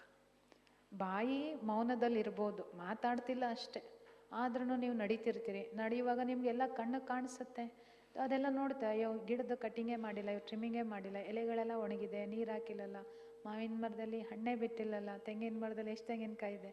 ಅಂದರೆ ಬಾಯಿನಲ್ಲಿ ಶಬ್ದ ಬರ್ತಿಲ್ಲ, ಮೌನ ಇದ್ದೀವಿ ಅಷ್ಟೇ, ಆದರೆ ಕಮ್ಯುನಿಕೇಷನ್ ಕಂಟಿನ್ಯೂಸ್ ಆಗ್ತಿರೋದ್ರಿಂದ ನಮ್ಮ ಎನರ್ಜಿ ಖರ್ಚಾಗ್ತಾ ಹೋಗುತ್ತೆ. अब उस कॉन्शियसनेस को देखा ये इतना यूज़ हो रहा है, क्या कर लिया, प्लग इन कर लिया. ये जो प्लग इन आत्मा के लिए है वो है वर्टिकल कम्युनिकेशन. तुरंत जैसे ही मैं आत्माभिमानी होती हूँ और परमधाम घर में जाके शिव बाबा से प्लग इन होती हूँ, ये जो मेरा कम्युनिकेशन है आत्माभिमानी स्थिति में निर्वाण धाम परम धाम घर में जाकर शिव बाबा के साथ, ये चार्जिंग कम्युनिकेशन है. ये कम्युनिकेशन मुझ आत्मा को चार्ज करता है. ನಾವೇನು ಮೇಲ್ಮುಖವಾಗಿ ತಂದೆಯ ಜೊತೆ ಕಮ್ಯುನಿಕೇಟ್ ಮಾಡ್ತೀವಿ ಅಂದರೆ ನಾವು ಆತ್ಮ ತನ್ನ ಶಾಂತ ಸ್ವರೂಪದಲ್ಲಿದ್ದು ಪರಂಧಾಮ ನಿವಾಸಿ ನಿರ್ವಾಣ ಧಾಮದ ನಿವಾಸಿಯಾದಂಥ ತಂದೆಯ ಜೊತೆ ಕಮ್ಯುನಿಕೇಟ್ ಮಾಡ್ತೀವಿ. ಅಂದರೆ ಇಲ್ಲಿ ಮಾಡೋದ್ರಿಂದ ಡಿಸ್ಚಾರ್ಜ್ ಆಗಿರ್ತೇವಲ್ಲ, ಅದನ್ನು ಚಾರ್ಜಿಂಗ್ ಮಾಡ್ಕೊಳ್ಳಿಕ್ಕೆ ಬಾಬಾರವ್ರ ಜೊತೆ ಪ್ಲಗ್ ಇನ್ ಆಗಬೇಕಂದ್ರೆ ಪ್ಲಗ್ ಹಾಕ್ಕೋಬೇಕು, ಸ್ವಿಚ್ ಹಾಕ್ಕೋಬೇಕು. ಆವಾಗ ಏನಾಗುತ್ತೆ, ಬಾಬಾರವರಿಂದ ಶಕ್ತಿ ನಮಗೆ ಸಿಗ್ತಾ ಹೋಗುತ್ತೆ. ಇದು ತುಂಬ ತುಂಬ ಅವಶ್ಯಕ. समझ में आ रहा है? ಇದನ್ನ ಈ ರೀತಿಯ ಶಾಂತ ಸ್ವರೂಪದಲ್ಲಿ ಆತ್ಮ ತನ್ನ ಮೂಲ ಸ್ವರೂಪದಲ್ಲಿ ಆ ಶ್ರೇಷ್ಠ ಧಾಮದಲ್ಲಿ ತಂದೆಯ ಜೊತೆ ಏನು ಈ ರೀತಿ ಪ್ಲಗಿನ್ ಆಗಿರುತ್ತೆ ಅಥವಾ ಅವರ ಸಂಬಂಧದಲ್ಲಿ ಬಂದು ಶಕ್ತಿಯನ್ನು ಪಡ್ಕೊಳ್ಳುತ್ತೆ, ಇದಕ್ಕೆ ಆತ್ಮಾಭಿಮಾನಿ ಸ್ಥಿತಿ ಅಥವಾ ದೇಹಿ ಅಭಿಮಾನಿ ಸ್ಥಿತಿ ಅಂತ ಹೇಳಲಾಗತ್ತೆ. पर जो सर्वोच्च स्थिति है योग में भी कहाँ तक, कल तो योग किया था, प्लग इन हुए थे, कितने चार्ज हुए, जितना चार्ज हुआ उतना यूज़ भी हो रहा है. लेकिन एक स्टेज है जिसको कंप्लीट स्टेज कहते हैं, वो है stillness. Stillness is a stage when you are complete with your inner power, complete with, there is no effort left. उसके बाद कोई ऐसा पुरुषार्थ नहीं है, वहाँ जाकर के आप संपन्नता में हैं. चार्जिंग के बाद ही स्टिलनेस हो सकता है. चार्जिंग से पहले स्टिलनेस हो जाए, मैं कुछ नहीं सोच रहा हूँ, मैं कहीं कम्युनिकेशन नहीं कर रहा हूँ, मेरा मन कहीं भी नहीं जा रहा है, दिस इज नॉट स्टिलनेस. सुना, आत्मा भी खाली है, लेकिन कम्युनिकेशन का, वर्टिकल कम्युनिकेशन का प्लग टूट गया है, आत्मा उसमें चार्ज नहीं हो रही है. ನನ್ನ ಆತ್ಮ ನನ್ನ ಶಾಂತ ಸ್ವರೂಪದಲ್ಲಿ ತಂದೆಯ ಜೊತೆ ಪ್ಲಗ್ ಇನ್ ಆಗಿರಬೇಕು. ಸಂಪೂರ್ಣವಾಗಿ ಚಾರ್ಜ್ ಆದ ಮೇಲೆ ಎಲ್ಲ ಶಕ್ತಿಗಳು ನನ್ನ ಆತ್ಮನ ಒಳಗಡೆ ತುಂಬಿಕೊಂಡ್ಮೇಲೆ ನಾನೊಂದು ತಟಸ್ಥ ಸ್ಥಿತಿಗೆ ಬರ್ತೀನಿ. ಇನ್ನೇನು ಹೆಚ್ಚು ಪ್ರಯತ್ನ ಮಾಡುವಂಥ ಅವಶ್ಯಕತೆ ಇಲ್ಲ. ನನ್ನ ಅಂತರಾಳದಲ್ಲಿ ಅಥವಾ ಆಂತರ್ಯದಲ್ಲಿ ಪರಿಪೂರ್ಣತೆಯನ್ನು ನಾನು ಹೊಂದ್ಬಿಡ್ತೇನೆ. ಅದಕ್ಕೆ ಇನ್ನೇನು ಎಕ್ಸ್ಟ್ರಾ ಮಾಡ್ಕೊಳ್ಳುವಂಥ, ಎಕ್ಸ್ಟ್ರಾ ಅನುಭವ ಮಾಡುವಂಥ, ತುಂಬಿಸ್ಕೊಳ್ಳುವಂಥದ್ದು ಏನೂ ಉಳಿದಿಲ್ಲ. ಏನೂ ಶೇಷ ಉಳಿಯದ ಒಂದು ಸ್ಥಿತಿ ಏನಿದೆ, ಉಳಿದಿರದ ಸ್ಥಿತಿ ಏನಿದೆ, ಅದು ಸ್ಟಿಲ್ನೆಸ್ ಅಥವಾ ತಟಸ್ಥ ಸ್ಥಿತಿ. ಅದು ತುಂಬಾ ಆನಂದವನ್ನು ಕೊಡುತ್ತೆ. ಆದರೆ ಚಾರ್ಜಿಂಗ್ ಆಗದೇನೆ ಅದಕ್ಕಿಂತ ಮುಂಚೆನೇ ತಟಸ್ಥ ಸ್ಥಿತಿ ಬರಲ್ಲ. ಒಂದು ವೇಳೆ ನಾನು ಆ ರೀತಿ ಬಾಬಾನ ಜೊತೆ ಕಮ್ಯುನಿಕೇಟ್ ಮಾಡಿ ಅಂತರಾಳದಲ್ಲಿ ಅಥವಾ ಆಂತರ್ಯದಲ್ಲಿ ಆ ಶಕ್ತಿಗಳನ್ನು ತುಂಬಿಸ್ಕೊಳ್ಳೇ ಇಲ್ಲ ಅಂದ್ಕೊಂಡು ಹಾಗೆಯೇ ತಟಸ್ಥ ಸ್ಥಿತಿಯ ಅನುಭವವನ್ನು ಮಾಡ್ತಾ ಇದ್ದೀನಿ ಅಂತ ಅಂದರೆ ಏನಾಗಿದೆ, ಪ್ಲಗ್ ಹಾಕಿದ್ದೆ ಆದರೆ ಅದು ಬಿಚ್ಕೊಂಡು ಕೆಳಗೆ ಬಿದ್ದೋಗಿದೆ. ಬಿಚ್ಕೊಂಡು ಕೆಳಗಡೆ ಬಿದ್ದೋದ್ಮೇಲಿಂದ ಚಾರ್ಜಿಂಗ್ ಎಲ್ಲಾಗಿರುತ್ತೆ, ಆತ್ಮ ಖಾಲಿ ಖಾಲಿ ಇರುತ್ತೆ, ಪರಿಪೂರ್ಣ ಸ್ಥಿತಿಯನ್ನು, ಶಕ್ತಿಶಾಲಿ ಸ್ಥಿತಿಯನ್ನು ಹೊಂದಲ್ಲ. ಅಂದಮೇಲಿಂದ ನಿದ್ರೆಗೆ ಜಾರಿಬಿಡುತ್ತೆ. ಆ ನಿದ್ರೆಗೆ ಜಾರಿರುವಂಥ ಸ್ಥಿತಿ ತಟಸ್ಥ ಸ್ಥಿತಿ ಅಲ್ಲ, ಸ್ಟಿಲ್ನೆಸ್ ಅಲ್ಲ. सुना, ये जो स्टिलनेस वाली जो स्टेज है वो क्रिएटिव है, कुछ नहीं कर रहे हैं उसके बाद स्टिल है. ये साइलेंस का सर्वोत्तम स्टेज है. Highest stage of silence is stillness. लेकिन उससे पहले बहुत बड़ा प्रोसेस है वहाँ तक पहुँचने के लिए. वो नेचुरल है, वो हमारा ब्लूप्रिंट है, मतलब वो हमारी ओरिजिनलिटी है, लेकिन हम उससे बहुत दूर हैं, कट गए हैं. अब उस स्टेज पे पहुँचना है, यही तपस्या है. ಆ ತಟಸ್ಥ ಸ್ಥಿತಿ, ಪರಿಪೂರ್ಣ ಸ್ಥಿತಿ ಏನಿದೆಯಲ್ಲ, ಅದು ನನ್ನ ಮೂಲ ಸ್ವರೂಪ. ಅದನ್ನು ತಲುಪಬೇಕು, ಅದೇ ಗುರಿ. ಅದನ್ನು ತಲುಪೋದಕ್ಕಿಂತ ಮುಂಚೆ ಈ ರೀತಿಯೆಲ್ಲ ಏನು ಪ್ಲಗ್-ಇನ್ ಆಗೋದು, ಚಾರ್ಜ್ ಮಾಡ್ಕೊಳ್ಳೋದು, ಇದು ಒಂದು ದೀರ್ಘವಾದಂತಹ ವಿಧಾನ ಇದೆ ಅಥವಾ ವಿಧಿ ಇದೆ. ಅದೆಲ್ಲವನ್ನು ಮುಗಿಸ್ಬಿಟ್ರೆ ನಾನು ಆ ಪರಿಪೂರ್ಣ ತಟಸ್ಥ ಸ್ಥಿತಿಯನ್ನು ತಲುಪ್ತೀನಿ. ಅದು ನನ್ನ ಮೂಲ ಸ್ವರೂಪ, ಒರಿಜಿನಲ್ ಬ್ಲೂ ಪ್ರಿಂಟ್ ಅಂತ ಏನು ಹೇಳ್ತೀವಲ್ಲ ಆ ಥರ. ಅದನ್ನು ತಲುಪುವಂಥದ್ದೇ, ಆ ಉದ್ದೇಶವೇ ಅಥವಾ ಆ ಒಂದು ವಿಧಾನವೇ ಆ ಸ್ಥಿತಿಗೇನೆ ತಪಸ್ಸು ಅಂತ ಹೇಳ್ತಾರೆ.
और बोलना है और बैठेंगे बस, बस हो गया. ठीक है.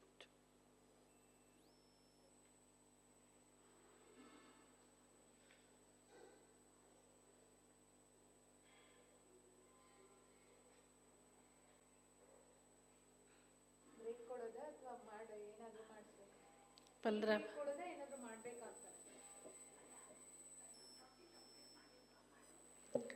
मिनट में और कंप्लीट करते हैं। बस ये सृजन का करते हैं। अच्छा लग रहा है, सबको समझ में आ रहा है, प्रैक्टिस करेंगे। हम आज शाम को यही योग करेंगे। कौन सा योग? साइलेंस से स्टिलनेस तक, अ जर्नी। जी हाँ, क्रिएटिव योग करा सकते हैं उसमें। बाकी ये जो स्टिलनेस वाला योग है, जब आप लोग बिल्कुल फ्रेश होंगे उस समय 6:30 से 7:30 क्या है आज? योग है ना। तो 6:30 से 7:30 का जो योग है उसमें ये journey from silence to stillness, वो वाला योग करेंगे। जो मतलब क्या कहें, उसमें चलते फिरते भी एक्सपीरियंस करेंगे, क्योंकि कईयों को प्रैक्टिस नहीं है तो बैठेंगे तो नींद आ जाएगी। एक्चुअली ये जो साइलेंस का मेडिटेशन है, ये थोड़े लोग जो ज़्यादा अवेयर हैं और ज़्यादा रुचि रखते हैं साइलेंस में, उनको लेके करने से बहुत फ्रूटफुल होता है। सबकी एनर्जी इकट्ठी होती है। कर सब ब्राह्मण सकते हैं, लेकिन कभी कभी थोड़ी सी नींद आ जाती है। एक जने को नींद आई तो उसका प्रभाव दूसरे पर भी पड़ सकता है। तो बहुत सिंसियरली सबको नींद को भगाना है, फ्रेश होके बैठना है। अगर नींद आती है कोई बात नहीं, थोड़ा उठ के खड़े होके घूम फिर के फिर वापस आ जाइए।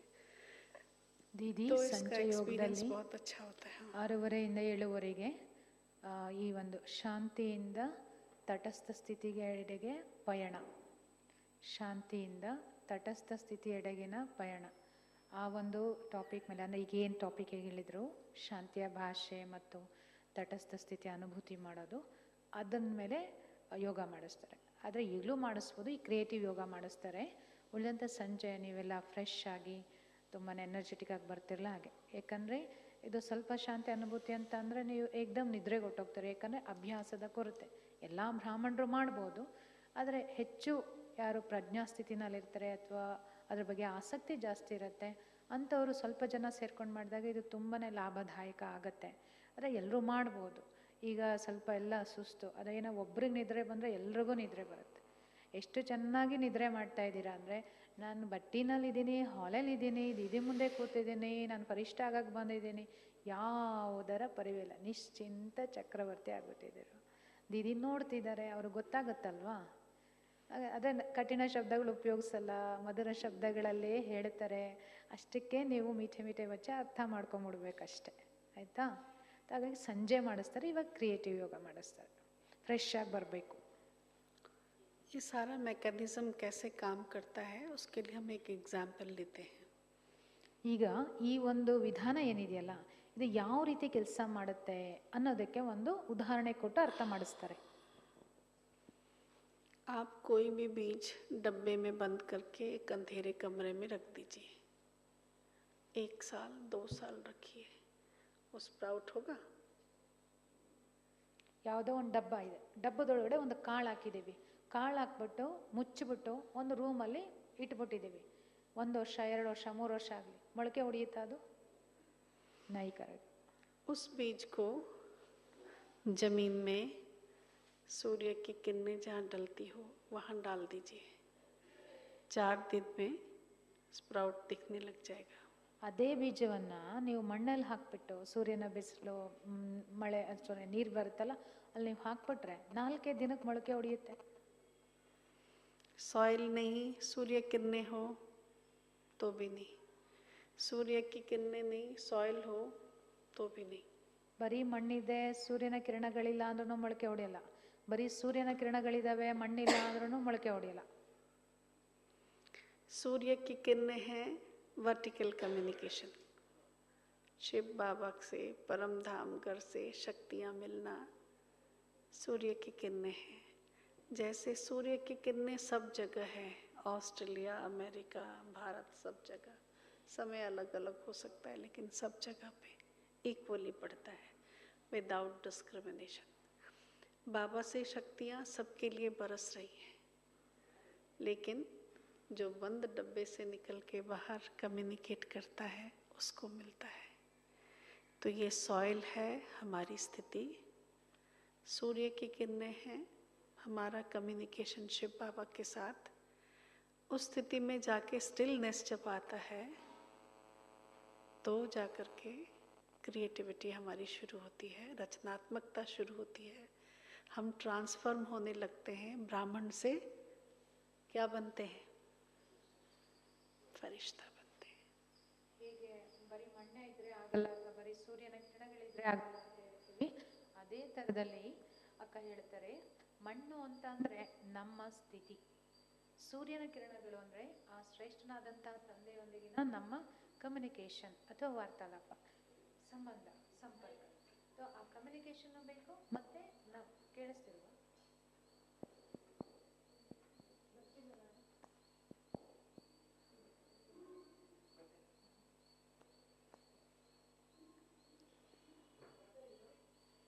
ಸೂರ್ಯ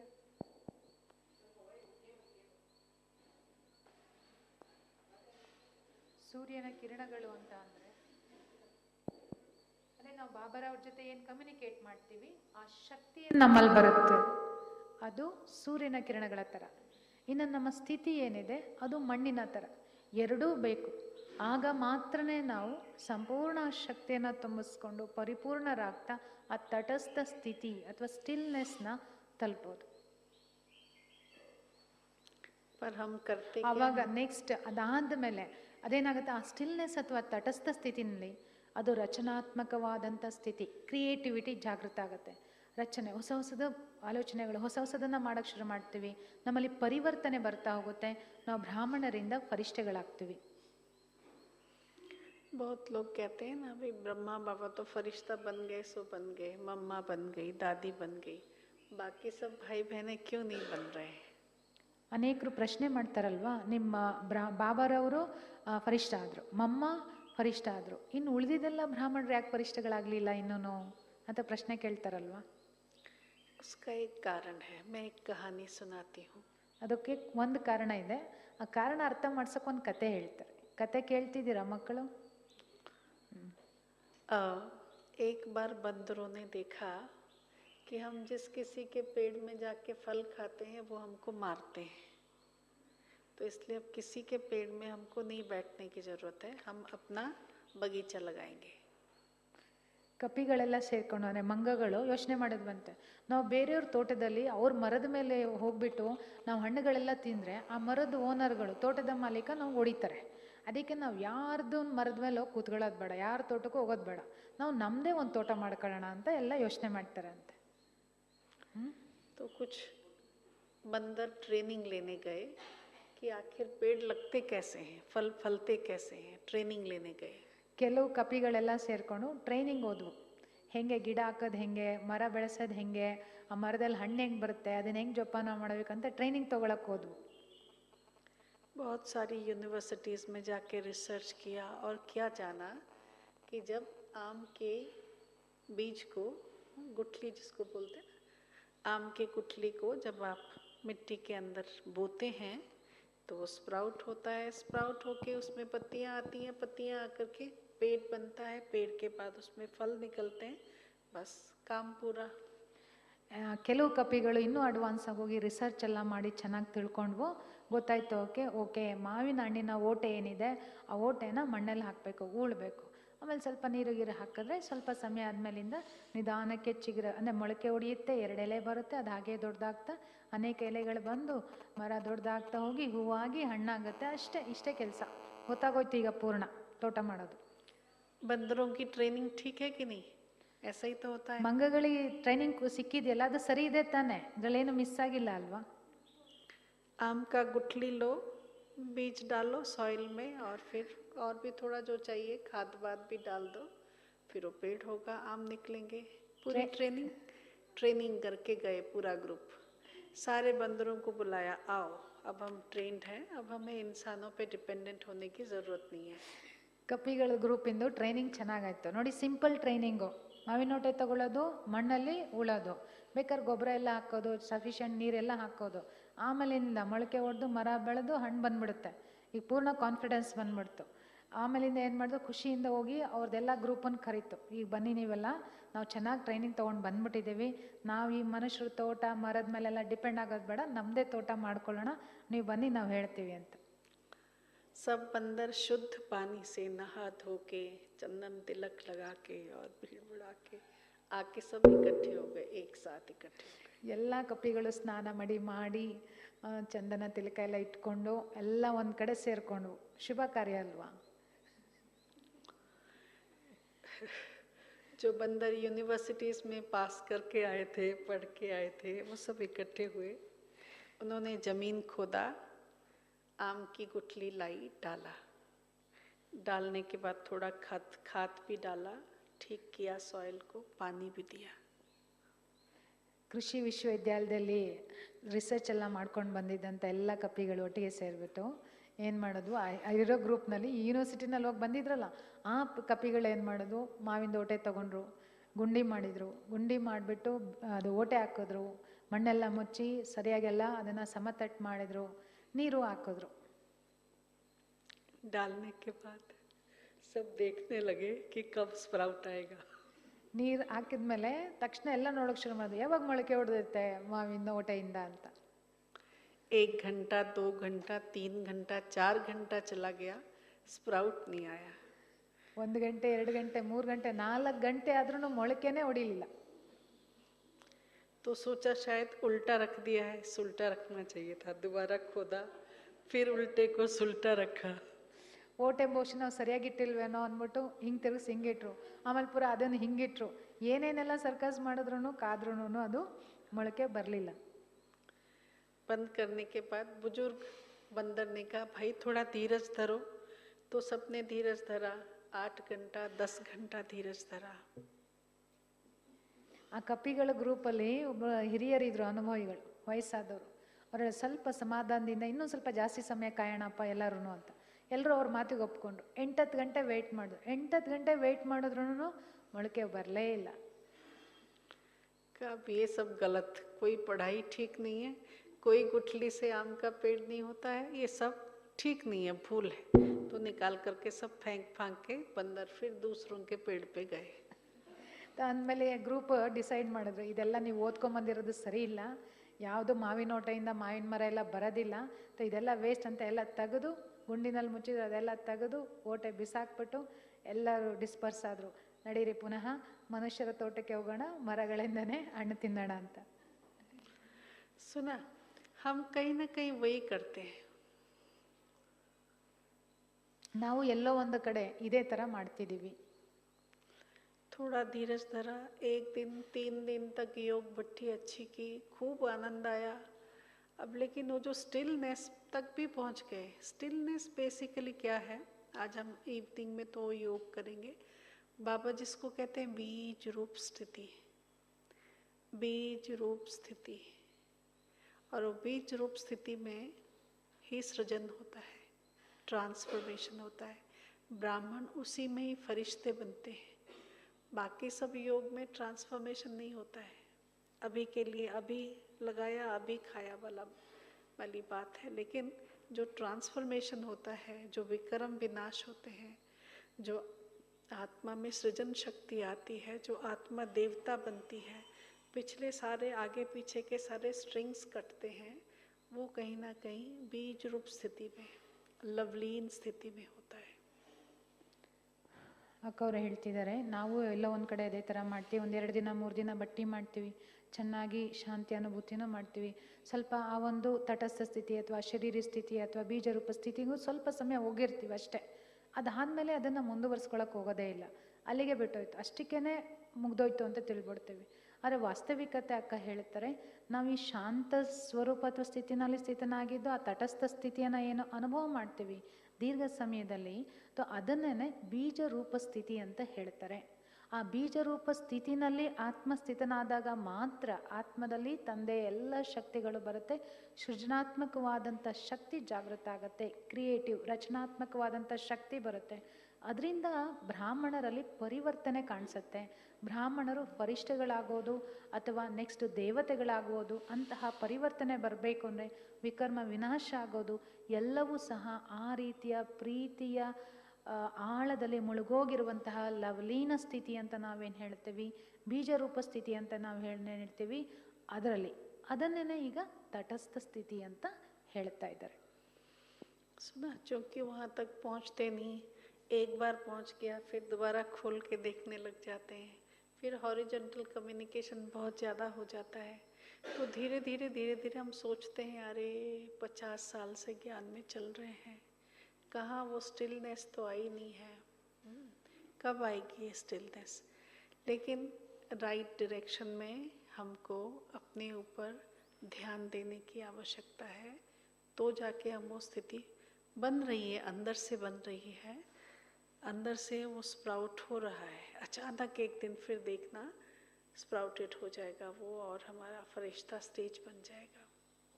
ನಾವು ಹಾಗೆ ಸ್ವಲ್ಪ ಸಮಯ ಅನುಭೂತಿ ಮಾಡೋದು, ಪುನಃ ನೋಡ್ಕೊಳ್ಳೋದು, ನಾವು ಇಷ್ಟು ಬಟ್ಟಿ ಮಾಡಿದ್ದೀವಿ ಅಂದರೆ ತುಂಬ ಪರಿವರ್ತನೆ ಆಗ್ಬಿಟ್ಟಿರುತ್ತೆ ಅಂತ ಎದುರುಗಡೆ ಇರೋರು ಅಥವಾ ಅಂದರೆ ನಮ್ಮ ಮಟ್ಟದಲ್ಲಿರೋರ ಜೊತೆ ನಾವು ಮಾತಾಡಲಿಕ್ಕೆ ಶುರು ಮಾಡಿಬಿಡ್ತೀವಿ ಅಥವಾ ಸ್ಥೂಲತೆಯಲ್ಲಿ ಬಂದ್ಬಿಡ್ತೀವಿ. ಅದಕ್ಕೆ ಅಕ್ಕ ಹೇಳ್ತಾರೆ, ನಾವೊಂದು ಸರಿಯಾದ ಮಾರ್ಗದಲ್ಲಿ ಗಮನ ವಹಿಸಿ ಶ್ರದ್ಧೆಯಿಂದ ಇದನ್ನು ಅಭ್ಯಾಸ ಮಾಡಿದಾಗ ನಮಗೆ ಆ ಸ್ಥಿತಿ ಬರುತ್ತೆ, ಅದು ಅಂಕುರಿತ ಆಗುತ್ತೆ, ಯಾವುದರ ಮೂಲಕ ನನ್ನ ಪರಿವರ್ತನೆ ಆಗುತ್ತೆ, ನಾವು ಫರಿಷ್ಠ ಆಗ್ಬೋದು.